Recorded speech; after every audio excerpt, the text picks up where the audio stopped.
Recorded live at 4ZZZ Studios Brisbane on 102.1 FM and broadcast across Australia on the Community Radio Network. You're listening to Z Games. With 10 years experience and over 500 episodes, Z Games brings you the best in gaming news, reviews, community and culture. Want to reach out? Message us on Facebook at ZEVGamesAU.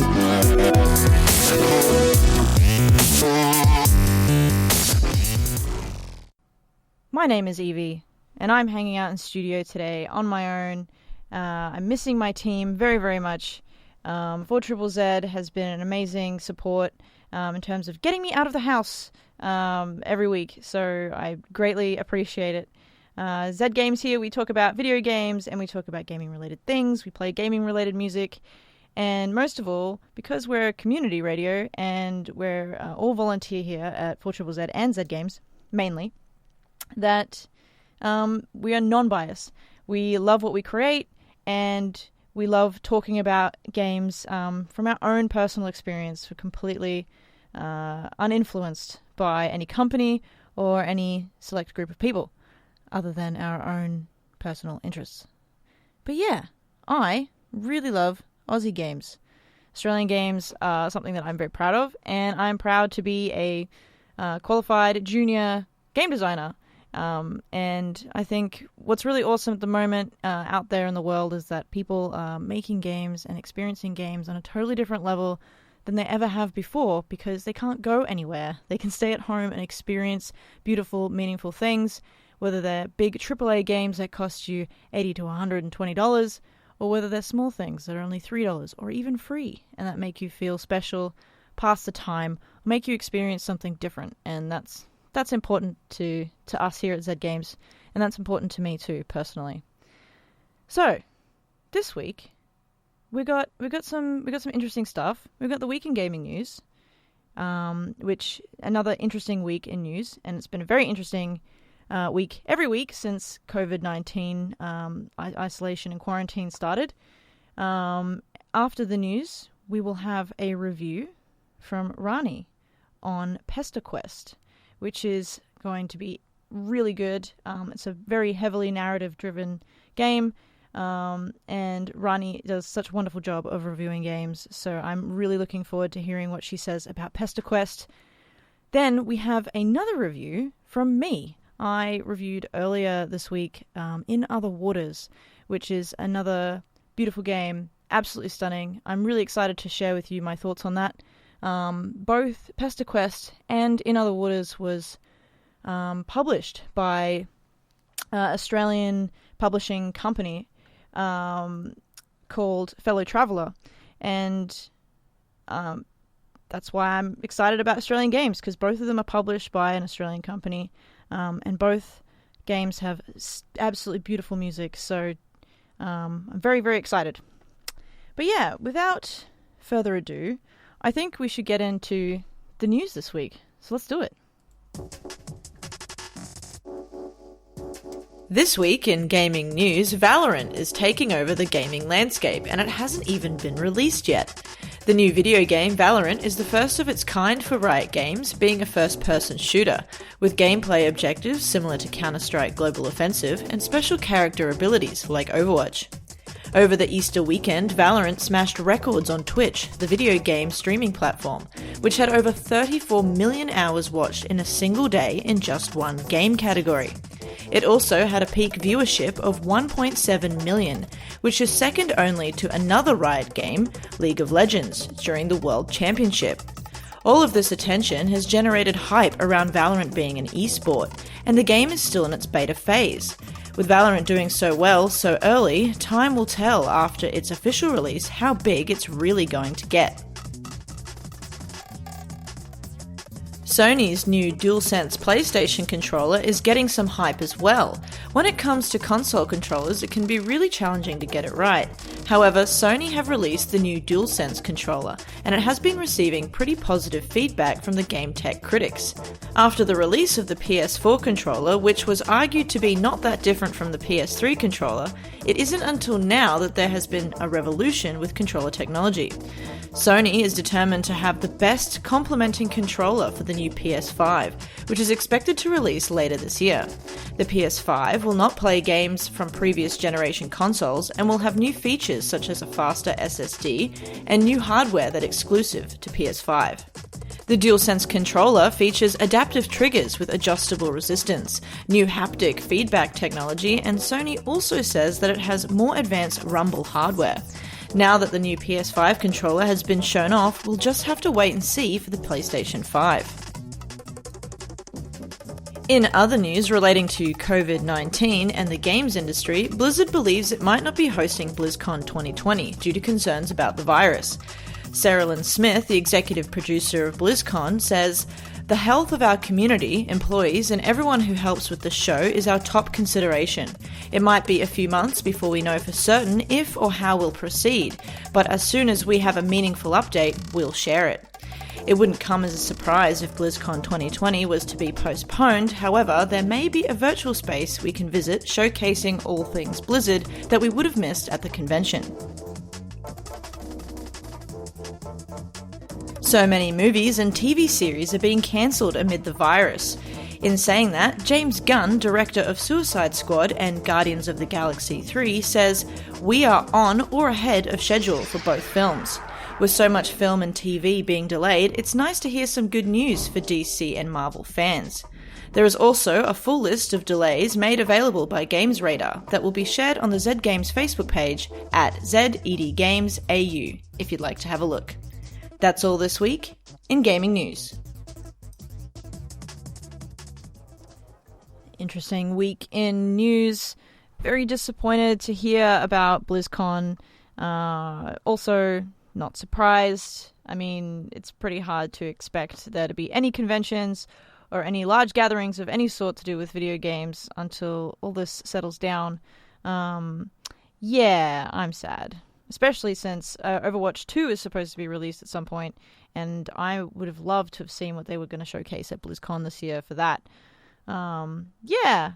Aside from that, though, Sony new PlayStation controller, Valorant's taking off, Twitch are breaking down records. It's not even like with Twitch TV. It's quite crazy to me because so many people not only play games at the moment, so many people are also watching gameplay through Twitch and maybe Mixer and other streaming platforms. It's just insane. I'm astounded by the sheer quantity of people that are diving into the video game space and engaging with the content. I mean, if you think about it, to have over the Easter weekend 34 million hours worth of a single game consumed by, the public, by the world, I mean, that's mental. That's a insane amount of time to spend watching video games. I mean, I can't say much. I've probably watched in excess of so many hours per week, but yeah. What can I say? I like watching video games as much as I love playing them. Yeah. But in terms of something else interesting in the news, TV series, being cancelled, and Suicide Squad and Guardians of the Galaxy 3 still going ahead. Yes! Very excited for that. I know that there is a bit of tension between DC and Marvel and watching these types of films, but honestly, I'm really enjoying them. I'm really enjoying seeing my childhood fantasies of being a superhero come to life with all this, and Guardians of the Galaxy just really it's just a wholesome can't help yourself flick, so that's fantastic. There's also a really long list of TV shows and movies that are delayed. So sad. Super sad to hear it.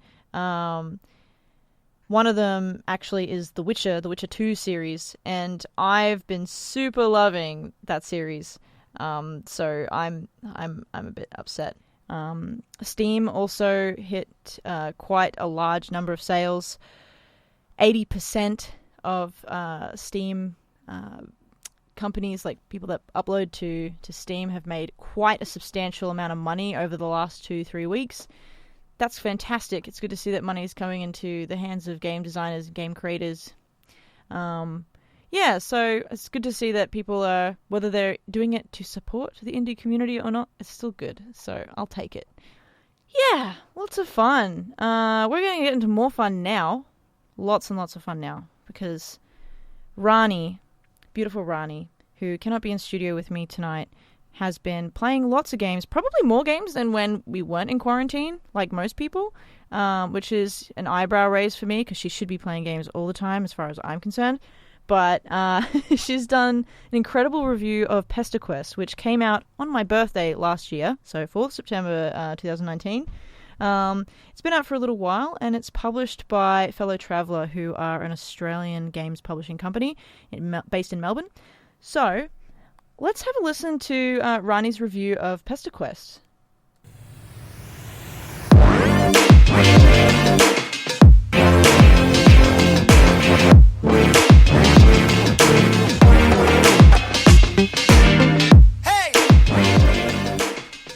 So just a warning, the following review may contain some spoilers for the quite popular graphic novel Homestuck. Homestuck finished a couple of years ago, so if you haven't read it by now, sorry, anything I say is pretty sort of common knowledge to anyone who's familiar with the Homestuck universe. But today I'm going to be reviewing Pesterquest. And Pesterquest is another visual novel that's actually been released through Steam, and it acts as a sequel to the game Hiveswap Friendship Simulator.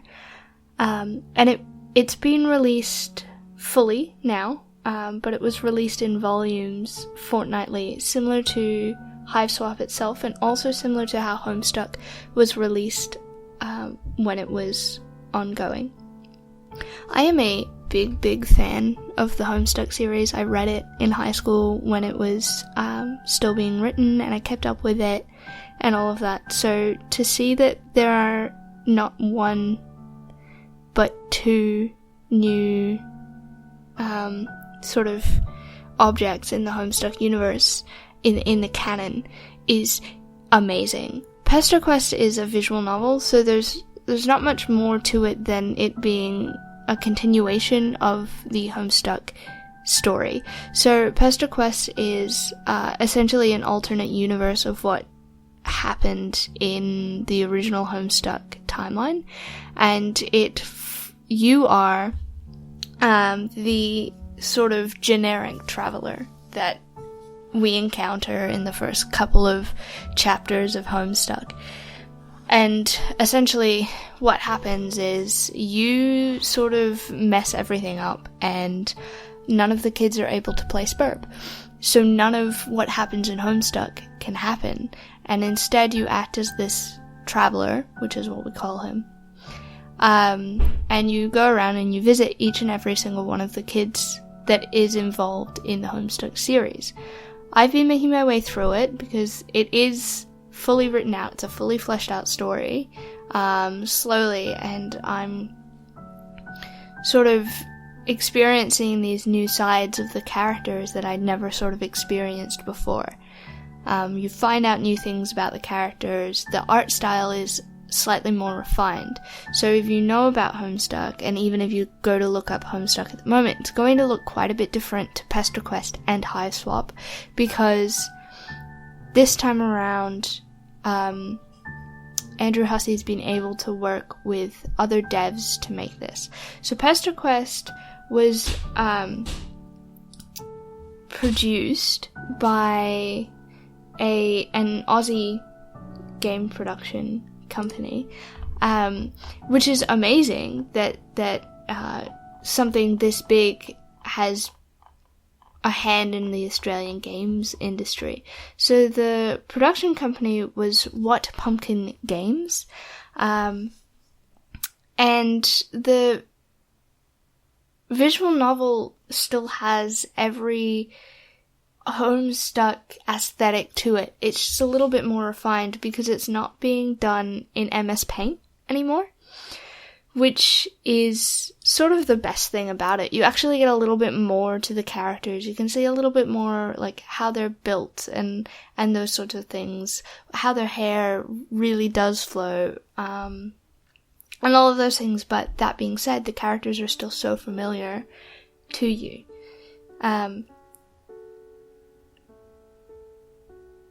The music The music is Homestuck. It's everything about it is Homestuck. Everything about it draws you back into that sort of sense of, oh my gosh, I'm like 14, 15, 16 again, and everything's happening for the first time. Everything's so amazing. All of the animations are like basic. The drawings are still fairly basic. It's not overwhelming you with anything but storylines, and the way that Hussey sort of breaks that meta, breaks that fourth wall and makes everything more than, bigger than, is so amazing. And it's the thing that I loved the most about Homestuck, is that you get so engrossed in it, and sometimes you'll just get a little quip from the writer, which is like, yeah, I'm getting paid for this, so I might as well get back to the narrative, or look, you can't get mad at me, I'm doing this all on my own, sort of thing. The music itself is just like, imagine all of those little 8-bit games that you play that don't have such intensive gameplay, but they're just trucking along, and you don't ever really notice that the track has restarted if you're taking too long to do something, because it's been composed so well that it just flows continuously. I have been really enjoying Pesterquest, and I'm actually going to start playing Hiveswap as well, because I have access to it through Origin. So Pesterquest is available on Steam. It's not overly expensive, and I think that if you're a fan of Homestuck, it's definitely something to have a look at and play, because when Homestuck ended, nobody wanted it to end. I remember sitting there, and I remember periodically checking the website after it had ended just to see if maybe there was more. So I recommend Pesterquest. I think it is an amazing game, well, visual novel to have. It's interesting that it's something that's been released on a gaming platform as a game. You do have interactive things, like you do click through different dialogues, and different dialogues will take you into different scenarios. But at the core, it's still a Homestuck graphic novel. And I think that if you're going to delve into Hiveswap and Pesterquest, you need to have read Homestuck first. It really does sort of rely on your knowledge of the Homestuck universe. And even if you haven't read it since it came out, since it finished, which was 4 years ago, I was actually surprised by how much came flooding back and how much I had retained. And the moment that I saw the little doodle of John with the Traveler, me, I immediately remembered where that took place in the original Homestuck novel and where I was in relation to that story. And so the context was set for me so quickly, and it all came flooding back. So yes, I recommend Pesterquest on Steam. Beautiful, beautiful, interesting way of continuing such a well-loved story. And then check out Hiveswap. I'll probably do a review on it as well. But yeah, enjoy.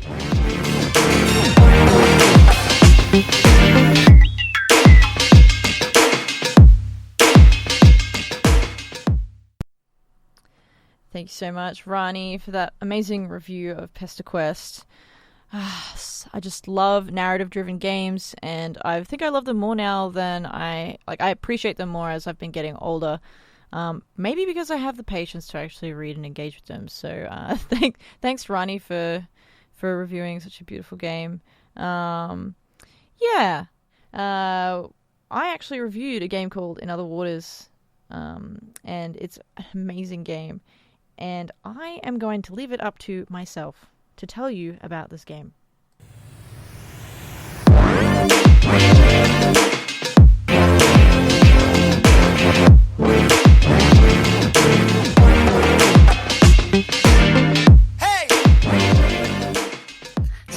about In Other Waters, which is this awesome indie game that came out on the 3rd of April 2020, this year. It was published by Fellow Traveller, which is an Australian games publishing company, and it was developed by Gareth Damien Martin, who is the solo designer at Jump Over the Age. So let's start with some of the narrative. Ellery Vass is a xenobiologist who discovers alien life on an alien planet while trying to find her missing research partner, Mine Nomura.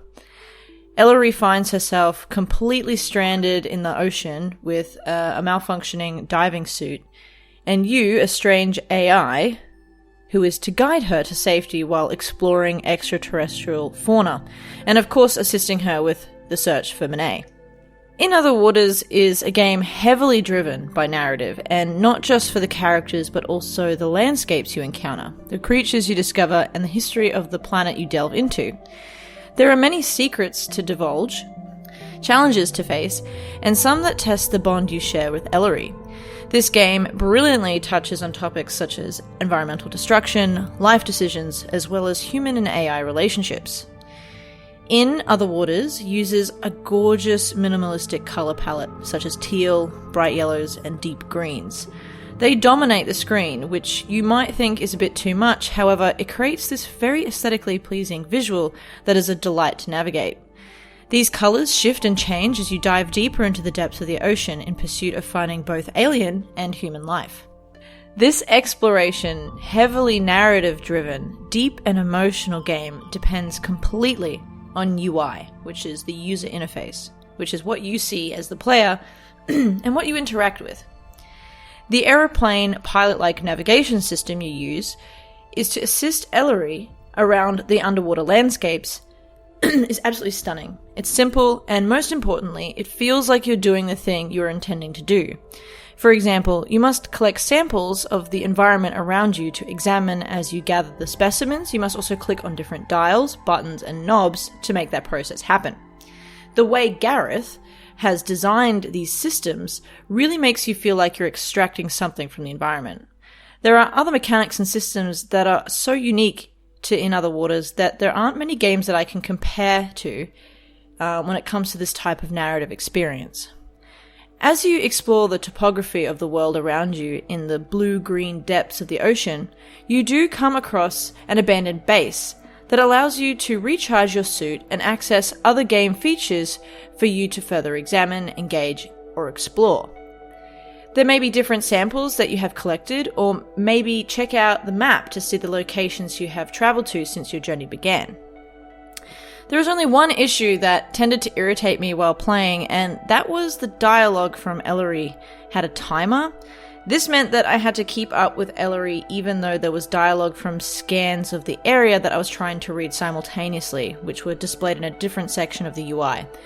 That was particularly difficult, and that made things challenging when I was trying to learn at the beginning through the tutorial process. Ellery would be explaining to me things whilst I was also interacting with other environmental parts of the game. In saying that, it's a small thing, and it definitely doesn't take away from the game's overall experience by any means. In terms of the audio, it's eerie, endless, echoing sounds of the deep. Amos Roddy does an exceptional job of soundscaping the vastness of this alien planet's oceans.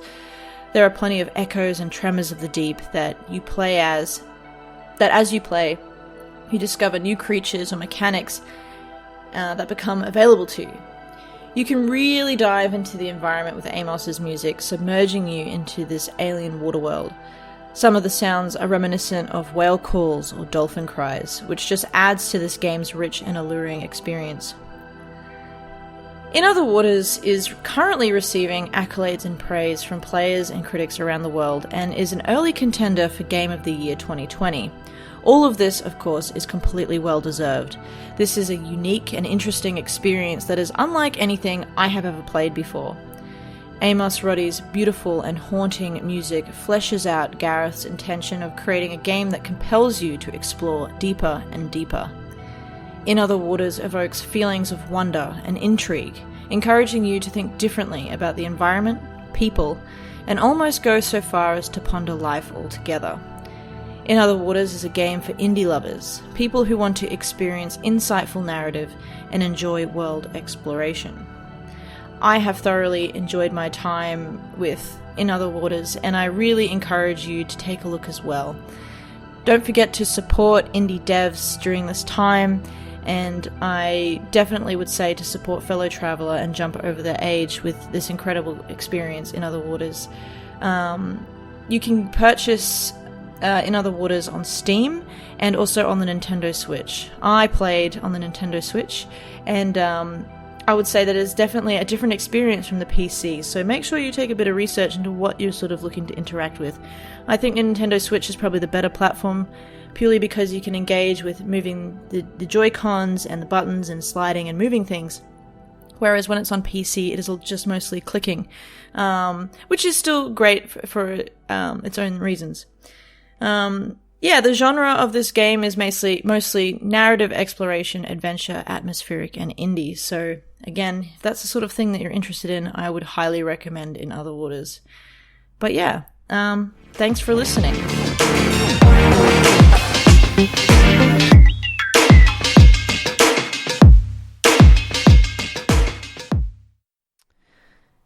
Wow, you were just listening to my voice from the past talking about a game called In Other Waters. Beautiful, beautiful game. Really check it out. Seriously, check it out. It's awesome. It is coming to the end of our time, but before I leave, I was reading some of the list of movie and TV delays, TV show delays, and I actually didn't know this. People will probably laugh at me, but I didn't know that Avatar 2, 3, 4, and 5, if you remember James Cameron's Avatar, because it was a very long time ago, they were in production. Okay. I didn't even know that, but they're delayed, so I guess it doesn't really affect me. But if you didn't know that, they've been delayed. I think haven't they been delayed for a long time? Like, surely. That was a long, long time ago, that the first Avatar was out. Brilliant film. Absolute 100% credit to that film, but I didn't even know that there were more films in production. Also other movies that are delayed that makes me sad, like Mulan. Yeah, I'm big. I have a big thing for like Disney movies, and especially Disney films where it's like a strong, independent woman lead. And I am super sad that Mulan is delayed, and it's moved to July the 24th. So I guess not too bad, but still sad. And in terms of TV shows that are sort of relating to the games industry, Batwoman's delayed. Falcon and the Winter Soldier is also delayed. Mythic Quest is also delayed. Mythic Quest is a game dev company, I guess like a sitcom or comedy. The first season, I believe, is out on Apple TV. It's supposed to be really, really good, and I will be talking about it at some point. But yeah, that's delayed. The second season of that is delayed. The Flash is delayed. Supernatural, apparently, they're making that again, and that's delayed. And then, obviously, Witcher Season 2 is delayed as well. Man, so much good stuff. I didn't even know this either, but apparently the Lord of the Rings TV series is in production. It's delayed, but it's in production. So I think that's a win. I think it's a win because I didn't know that it was a thing. So the fact that it's delayed, doesn't upset me because I didn't even know that it was being produced. But yeah, I don't know. Game stuff. Fun stuff. Yeah. Well, I guess it's time for me to say goodbye. It's been another awesome episode of Zed Games talking about wonderful, awesome indie games. Thanks, Rani, for talking about Pesterquest. And I also talked about In Other Waters. If you'd like to check out the reviews again, the written form, they will be on the Zed Games website. Or you can check out the Zed Games Facebook page to follow the link to find out the news and everything that we talk about each week. But on that note, we'll see you guys soon. Have fun out there, stay safe, and keep playing games. Thanks for listening to Zed Games. If you'd like to listen to more, check out our podcast on Spotify or follow us on social media at ZedEVGamesAU. See you next time.